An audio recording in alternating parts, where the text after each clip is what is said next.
আপনি জানে না এই যে খোৱা পানী বটলৰ মুকুৰাবোৰৰ ৰং এই ৰঙে বহু কথা বুজাই দিয়ে বিশেষকৈ এই বটলটোৰ ভিতৰত থকা পানীবোৰ ক'ৰ পৰা কালেকশ্যন কৰা হৈছে কোনোবা ভূগৰ্ভৰ পৰা কালেকশ্যন কৰা হৈছে নে ঝৰ্ণাৰ পৰা অনা হৈছে নে কোনোবা নদ নদী বা সেই হাইড্ৰজেন আৰু অক্সিজেনৰ মাজত বিক্ৰিয়া ঘটাই পানী সৃষ্টি কৰি সেই বটলটোত ভৰোৱা হৈছে কোনটো ৰঙে কি বুজাইছে আজিৰ এই ভিডিঅ'টো সম্পূৰ্ণ চাওক মই আজি আপোনালোকক সম্পূৰ্ণ বুজাই দিম কিন্তু বলক এই ভিডিঅ'টো সম্পূৰ্ণ চাওঁ আজিৰ তাৰিখত মানুহে সকলো বস্তুকে বিক্ৰিৰ যোগ্য কৰে পেলাইছে কিন্তু প্ৰকৃতিয়ে আমাক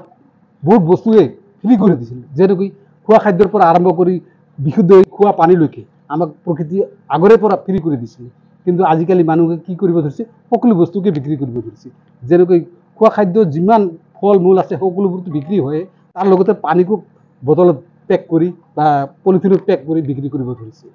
মানুহে পানীক ইমানে প্ৰদূষিত কৰিব ধৰিছে যে খোৱা পানীৰ সংখ্যা মানে পৰিমাণ একেবাৰে কমি আহিছে এটা সময় আছিল যেতিয়া নেকি মানুহে প্ৰকৃতিৰ পৰা মুক্তভাৱে মুকলিভাৱে একেবাৰে পোনপটীয়াকৈ পানী লৈ ডাইৰেক্ট খাব পাৰিছিল যেনেকৈ নদ নদীৰ পৰা হওক পুখুৰীৰ পৰা হওক পানী মানুহে ডাইৰেক্টলি লৈ আহি খাব পাৰিছিল কিন্তু আজিকালি কি হৈছে তেনেকৈ নদ নদী বা পুখুৰী বা ঝৰ্ণাৰ পৰা পানী ডাইৰেক্টলি আনি খাব নোৱাৰে তাক ফিল্টাৰ কৰি বহুত প্ৰচেছ কৰিহে মানে খোৱাৰ যোগ্য কৰা হয় তাৰপিছতহে খায় যেনেকৈ এই বটলত থকা পানীবোৰ এই পানীবোৰো এক হিচাপে প্ৰচেছ কৰা হৈছে ইহঁতক ফিল্টাৰ কৰা হৈছে বিভিন্ন পদ্ধতিৰে প্ৰচেছ কৰা হৈছে তাৰপিছত বটলত পেক কৰা হৈছে আৰু তাৰপিছতহে আমি ইয়াক খাব পাৰা বুলি ক'ব পাৰোঁ এতিয়া জানো আহক বটলৰ মুখনিবোৰৰ কোনটো ৰঙে কি বুজাইছে চাওক এই বটলৰ মুখৰাটোৰ ৰং যদি নীলা হয় তেন্তে আপুনি বুজি ল'ব লাগিব যে এই বটলটোত যি পানী আছে সেয়া পানী কোনোবা ঝৰ্ণাৰ পানী অৰ্থাৎ কোনোবা পাহাৰ পৰ্বতৰ ঝৰ্ণাৰ পৰা পানীবোৰ আনি তাকে ফিল্টাৰ কৰি অলপ প্ৰচেছ কৰি এই বটলত ভৰাই পেক কৰিছে আৰু যদি বটলৰ মুখৰাটোৰ ৰং যদি বগা হয় তেন্তে বুজি ল'ব লাগিব যে এই বটলটোৰ পানী ভূগৰ্ভৰ পৰা উঠাই অনা পানী বা নদ নদীৰ পৰা অনা পানী সেই নদ নদী বা ভূগৰ্ভৰ পৰা উঠাই যেনেকৈ বৰিং বা কলেৰ পৰা উঠাই আনে সেই তেনেকুৱা ধৰণৰ পানী ভূগৰ্ভৰ পানী বুলি ক'ব পাৰি সেই ভূগৰ্ভৰ পৰা উঠোৱা পানীকে সিহঁতে প্ৰচেছ কৰি ফিল্টাৰ কৰি তাৰপিছতহে এই বটলত পেক কৰিছে অৰ্থাৎ বগা ৰংটোৱে বুজায় যে সেয়া ভূগৰ্ভৰ পৰা উঠোৱা পানী একেদৰে এই বটলৰ মুখৰাটোৰ ৰং যদি সেউজীয়া হৈ থাকে তেন্তে বুজিব লাগিব যে এই বটলটোৰ পানীত খোৱাটোৰ কাৰণে এক্সট্ৰাকৈ কিবা এটা ফ্লেভাৰ লগ কৰা আছে আৰু যদি কোনো কাৰণত সেই বটলটোৰ মুখৰাৰ ৰং যদি ক'লা হয় তেন্তে আপুনি সেই বটলটোৰ পৰা অলপ আঁতৰতে থাকিব কাৰণ সেই বটলটো হ'ল এলকালাইন ৱাটাৰ অৰ্থাৎ সেই বটলটোৰ পানী খুবেই প্ৰিমিয়াম আপুনি যদি সেই পানী আমাৰ ভাৰতত কিনিব যায় তেন্তে আধা লিটাৰ মোটামুটি 50 টকা বা 55 টকা এনেকুৱা পৰি যাব তেন্তে বুজিটো পাইছে যে ক'লা মুখৰাত ৰং থকা ক'লা ৰঙৰ মুখৰাৰ এই পানীৰ বটলবোৰ আচলতে খুবেই প্ৰিমিয়াম জানিব পৰা মতে ইয়াৰ পানীবোৰ অলপ স্বাস্থ্যকৰ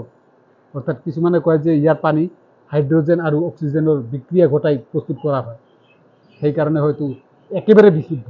ইয়াৰ pH লেভেল খুবেই মানে মানদণ্ড মানে খুবেই মাৰ্জিত স্বাস্থ্যৰ কাৰণে খুবেই উপকাৰী গতিকে বুজিতো পাইছে যে ক'লা মুখৰা থকা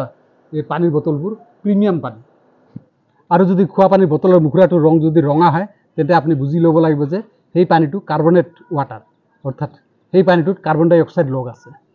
আৰু যদি কোনো কাৰণত সেই পানীৰ বটলটোৰ ৰং যদি হালধীয়া হয় তেন্তে বুজি ল'ব লাগিব যে সেই পানীটো অৰ্থাৎ সেই পানীৰ লগত ভিটামিন লগ আছে আৰু এটা কথা কিছুমান বটলৰ লেবেলটোৰ পৰা আৰম্ভ কৰি কেপটো অৰ্থাৎ মুখৰাটো গোলাপী ৰঙৰো থাকে আৰু তেনেকুৱা ধৰণৰ ৰঙে এটাই কথাই বুজায় যে সেই বটলটোৱে যি ব্ৰেষ্ট কেঞ্চাৰ আছে মহিলাসকলৰ যি ব্ৰেষ্ট কেঞ্চাৰ হয় সেই ব্ৰেষ্ট কেঞ্চাৰৰ সজাগতাৰ কাৰণে সেই বটলটো সজাগতা কৰি আছে তাৰ লগতে চেৰিটিও কৰে বুজিতো পাইছে মানে ব্ৰেষ্ট কেঞ্চাৰৰ কাৰণে তেওঁলোকে সাহায্য কৰে তেন্তে বুজি পালে নহয় এই খোৱা পানীৰ বটলৰ মুখৰাটোৰ ৰঙে কিমান কথা বুজাই দিয়ে আজিৰ এই খোৱা পানীৰ বটলৰ মুখৰা ৰঙৰ ওপৰত বনোৱা এই ভিডিঅ'টো কেনেকুৱা লাগিছে মোক কমেণ্টত নিশ্চয় জনাব আৰু আশা কৰোঁ আপোনালোকক আকৌ এবাৰ নতুন এটা ভিডিঅ' লগ পাম আজিলৈ ইমানতে সমাপ্ত কৰোঁ ধন্যবাদ